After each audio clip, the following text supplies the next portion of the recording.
Selamat berjumpa dalam acara NTB Belajar dari Rumah. Sehat, cerdas, dan membanggakan. Pada kesempatan ini, saya akan menyampaikan materi tentang konsep akuntansi sebagai sistem informasi. Adapun tujuan pembelajaran kita pada hari ini adalah peserta didik diharapkan mampu untuk 1. Mengidentifikasi perkembangan akuntansi di dunia dan di Indonesia. Kedua, mendeskripsikan pengertian akuntansi dan manfaat akuntansi. 3. Mengidentifikasi pemakai informasi akuntansi dan karakteristik kualitas informasi akuntansi. Yang keempat, menganalisis bidang-bidang akuntansi. Dan yang kelima, mendeskripsikan profesi akuntan.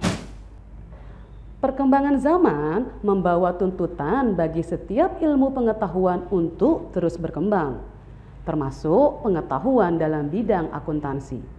Sebelum kita pelajari lebih lanjut, mari kita simak tentang sejarah akuntansi. Sejarah perkembangan akuntansi di dunia diawali dengan perkembangan akuntansi pada zaman Yunani dan Romawi kuno. Pencatatan keuangan sudah berkembang sejak zaman kuno.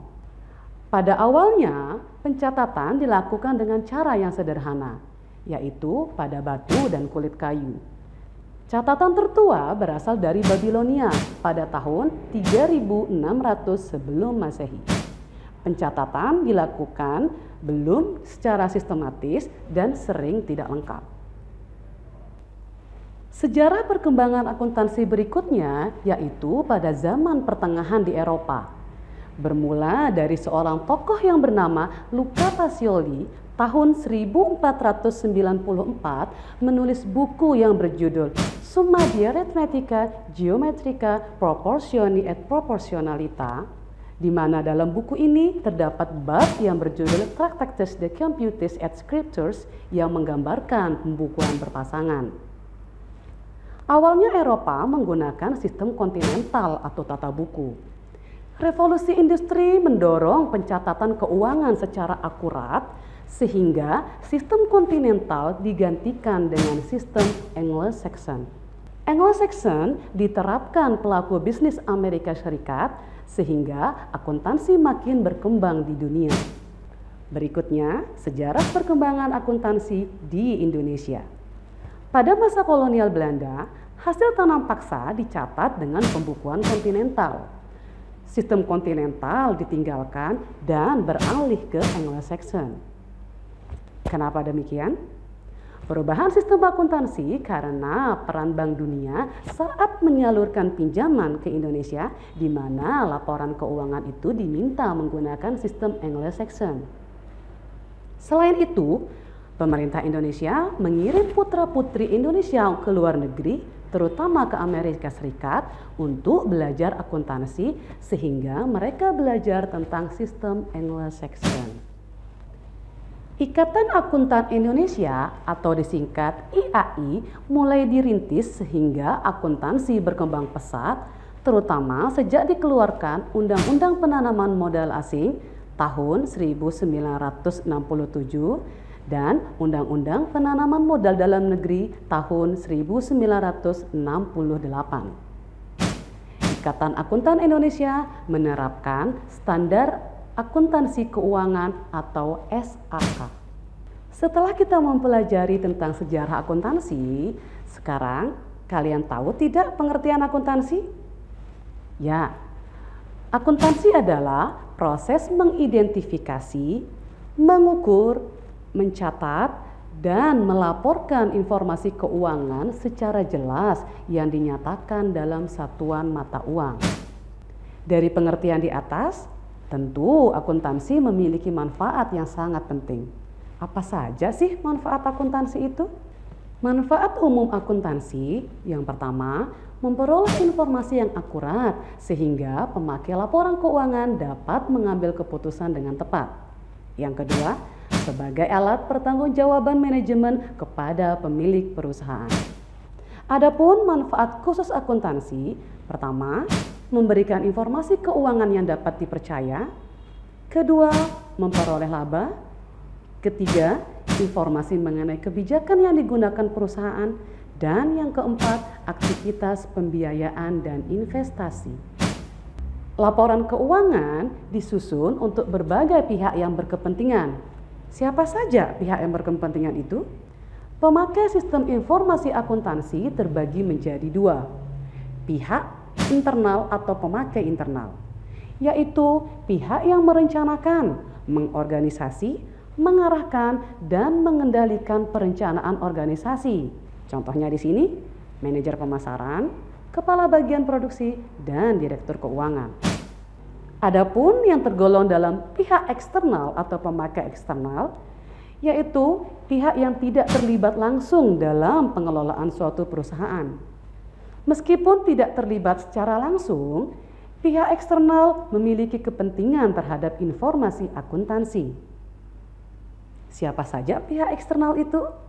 Kreditur, pemerintah, calon investor, pemasok atau supplier, pemilik atau pemegang saham, karyawan atau serikat pekerja, dan masyarakat.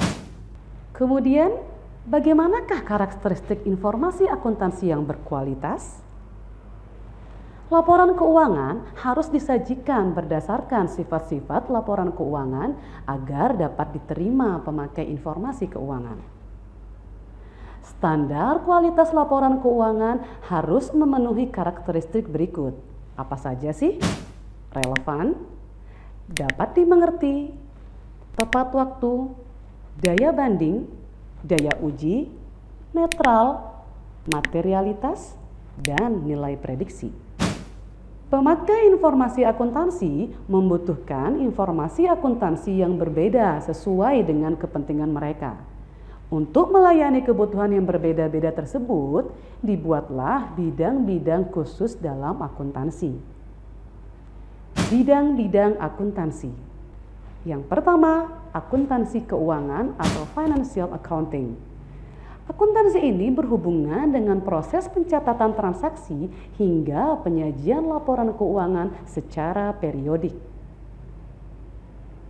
Berikutnya, akuntansi pemeriksaan atau auditing accounting. Kegiatan utamanya berupa pemeriksaan atau audit laporan keuangan yang dihasilkan suatu perusahaan. Akuntansi biaya atau cost accounting. Bidang ini menekankan kegiatan pada penetapan dan pencatatan biaya, terutama biaya produksi pada perusahaan manufaktur. Akuntansi manajemen atau manajemen accounting.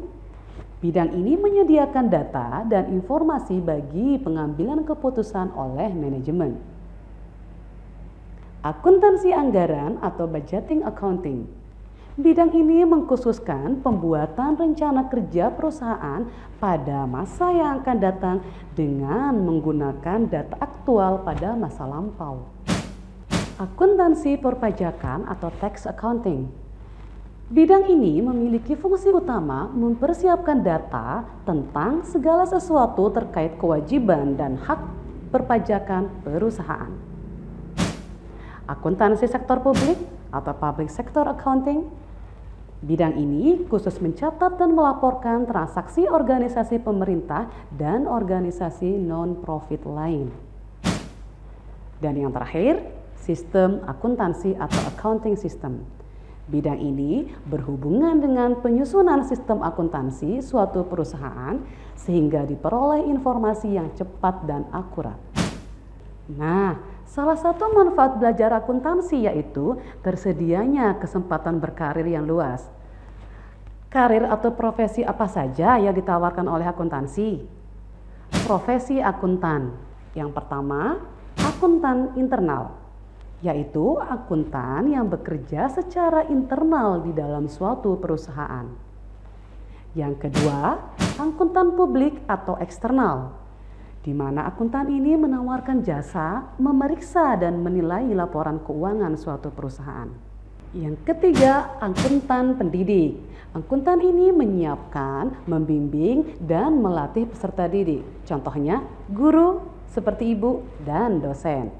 Dan yang keempat, akuntan pemerintah. Akuntan ini bekerja untuk kepentingan pemerintah. Misalnya pada kantor-kantor pemerintah seperti BPK, BPKP, Inspektorat, dan lain-lain. Nah, setelah mendengar penjelasan Ibu tadi, kalian mau menjadi akuntan apa? Akuntan internal, akuntan publik atau eksternal, akuntan pendidik, atau akuntan pemerintah? Demikian pembelajaran pada hari ini. Kalian juga dapat menyaksikan tayangan materi ini pada laman berikut.